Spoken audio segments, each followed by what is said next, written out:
Hello learners, today in the series of TET and CTET preparation, also for the students who are studying or enrolled in education program, this topic is very important and for child development pedagogy, one of the psychologists, Jerome S. Bruner, also holds a very important position. So आज हम जो बात करेंगे वो है Jerome S Brunner की theory of cognitive development यानी कि संज्ञानात्मक विकास की थ्योरी पर।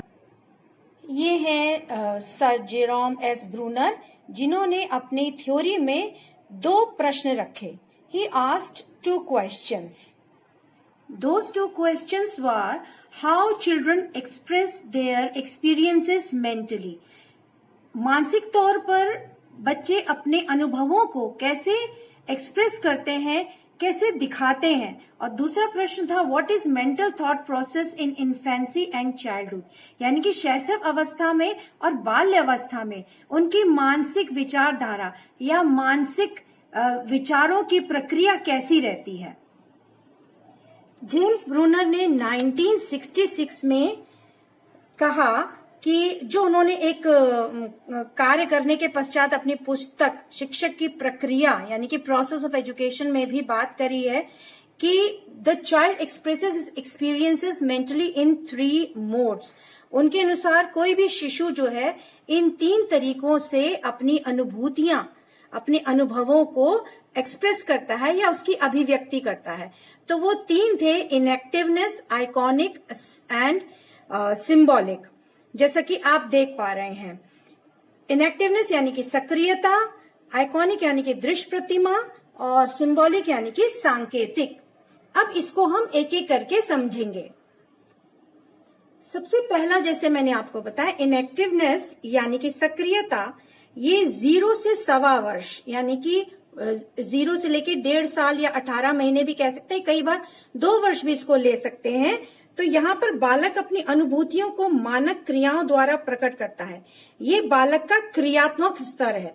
हमेशा याद रखें learners, this is the activity stage of the child. इसका बहुत अच्छा एग्जाम्पल है कि जैसे बच्चे को पता है कि उसको भूख लगी और दूध की बोतल से उसको दूध मिलता है और भूख शांत होती है, तो जैसे ही वो दूध की बोतल देखता है वो किक करने लगता है, चीखने लगता है, खुश होने लगता है, हाथ पैर मारने लगता है। So this is inactiveness. Second आपका है आइकॉनिक यानी कि जो आपका 2 से 6 वर्ष यानी कि 2 to 6 years है। दिस आइकॉनिक वर्ष यानी कि दृश्य प्रतिमा, जैसे कि नाम से पता चल रहा है, चाइल्ड फॉर्म्स इमेजेस, वो अपने मस्तिष्क में इमेजेस बना लेता है, प्रतिबिंब बना लेता है। और इसीलिए जो बालक है अपने मन में कई चीजों को जो प्रतिबिंब बना लेता है उसी के द्वारा फिर वो अभिव्यक्ति करता है, वो एक्सप्रेस करता है उन्हीं इमेजेस से एक्सप्रेस करता है। प्रत्येक क्षेत्र के मानसिक प्रतिबिंबों द्वारा घटना का वर्णन करता है। So here the child uses the images to express and to explain about any incident. तभी देखा गया है कि शिक्षण में शब्दों के साथ चित्र भी सहायक होते हैं, इसलिए टीचिंग में, शिक्षण में चित्रों को यूज किया जाता है। और तीसरा स्तर है आपका सिंबॉलिक, जो 7 years ऑनवर्ड्स यानी कि 7 वर्ष से वयस्क तक, इस स्तर में बालक अपनी जानकारी शब्दों द्वारा व्यक्त करता है। The child uses language, the child uses symbols, जैसे कि भाषा होती है, हिंदी, इंग्लिश, जो भी भाषा उसने सीखी है उसी में अपने आप को एक्सप्रेस करता है। इस अवस्था तक आते आते बालक क्रियात्मक तथा प्रत्यक्षीकृत समझ को संकेतों से व्यक्त करता है। इस विधि को विद्यालय शिक्षण में बहुत यूज करते हैं, बहुत प्रयोग करते हैं।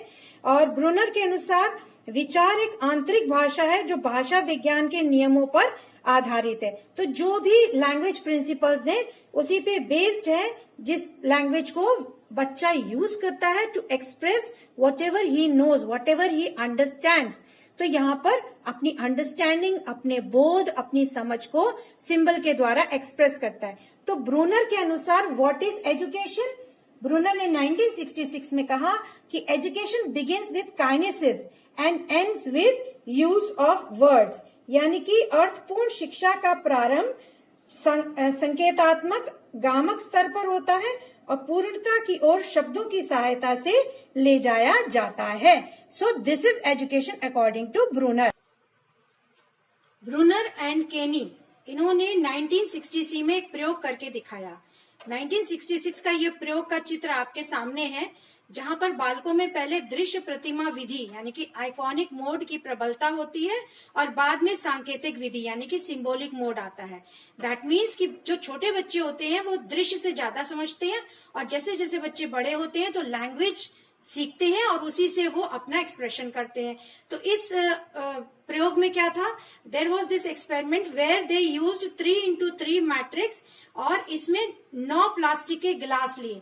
आप देख सकते हैं 1 2 3 1 2 3, और इसमें 9 ग्लासेस हैं। 9 के 9 ग्लासेस का साइज अलग है।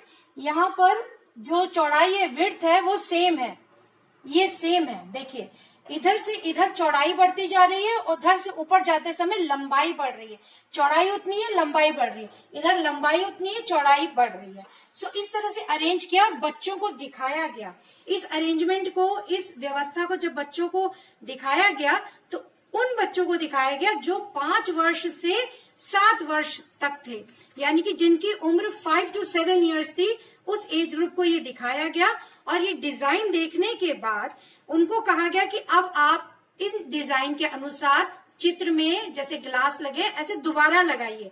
और आप जानकर हैरान होंगे कि जो बच्चे 5 साल के थे, ब्रूनर ने देखा कि जो 5 साल के बच्चे थे वो ये वाला अरेंजमेंट तो कर पाए, लेकिन इसको अपोजिट करना, यानी कि ये चित्र इधर लाना और ये इधर लाना, ऐसे चित्र जब बनाने को कहा गया तो ऐसा कार्य सिर्फ 7 वर्ष और उससे थोड़े बड़े बच्चे ही कर पाए। इसका मतलब जो अभी हमने 3 मोड्स की बात करी, सक्रियता, दृश्य प्रतिमा, सांकेतिक यानी कि इनएक्टिव, आइकॉनिक और सिंबॉलिक, वो एज के साथ कैसे बढ़ती है, ये प्रयोग के द्वारा इन्होंने बताया और बहुत अच्छे से प्रयोग बताया। तो उनके अनुसार कि जो दृश्य प्रतिमा विधि का प्रयोग कर रहे हैं वो पक्षांतर कार्य यानी कि ट्रांसपोजिशन टास्क के लिए अनुपयुक्त है। यानी कि जो 5 साल के बच्चे हैं वो ट्रांसपोजिशन नहीं कर सकते। ट्रांसपोजिशन मतलब ये वाले पिक्चर्स इधर और ये वाले पिक्चर्स इधर, यानी कि अगर हम ग्लास को पलट दें और बच्चों को वैसा बनाइए चित्र तो 7 साल के तो बना लेंगे, यानी कि वो सिंबॉलिक जानते हैं। लेकिन जो बच्चे सिर्फ दृश्य से संबंधित है यानी कि छोटे बच्चे, वो नहीं कर सकते। तो 5 साल के बच्चे हूबहू मैट्रिक्स बनाने में तो काफी हद तक सफल रहे, लेकिन जब उनको चेंज करना पड़ा, ट्रांसपोज करना पड़ा, तो वो नहीं कर पाए। वहीं 6 साल के बच्चे थोड़ा बहुत, कुछ बच्चे कर पाए, कुछ बच्चे नहीं कर पाए। वहीं 7 साल के बच्चे they were successful in giving the transposition task a successful take. So ये क्लियर हो जाता है कि ऐसे बालकों में अपनी अनुभूति को भाषा के माध्यम से अभिव्यक्त करने की क्षमता विकसित हो जाती है। That means from 7 years onwards they are able to express through language. So इसलिए वो ट्रांसपोजिशन टास्क सक्सेसफुली कर पाते हैं और क्लासेस को इसी तरह से अरेंज कर पाते हैं। तो ब्रूनर के सिद्धांत के उपयुक्त वर्णन इस प्रयोग के द्वारा हम कर सकते हैं। और ब्रूनर ने बिल्कुल पियाजे की तरह कॉग्निटिव डेवलपमेंट को एक क्रमिक प्रक्रिया बनाया है या बताया है। That means cognitive development is a sequential process. जो अभी हम लोगों ने प्रयोग समझा उसके अनुसार ब्रूनर कहते हैं कि लर्निंग इज ऑब्जेक्टिव सेंटर्ड, यानी कि सीखना उद्देश्य केंद्रित होता है।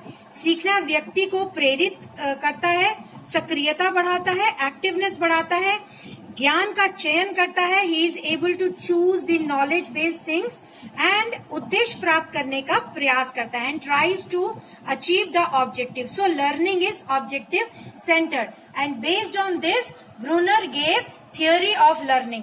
ब्रूनर ने थियोरी ऑफ लर्निंग दी जिसमें उन्होंने बात करी है कुछ स्टेजेस की।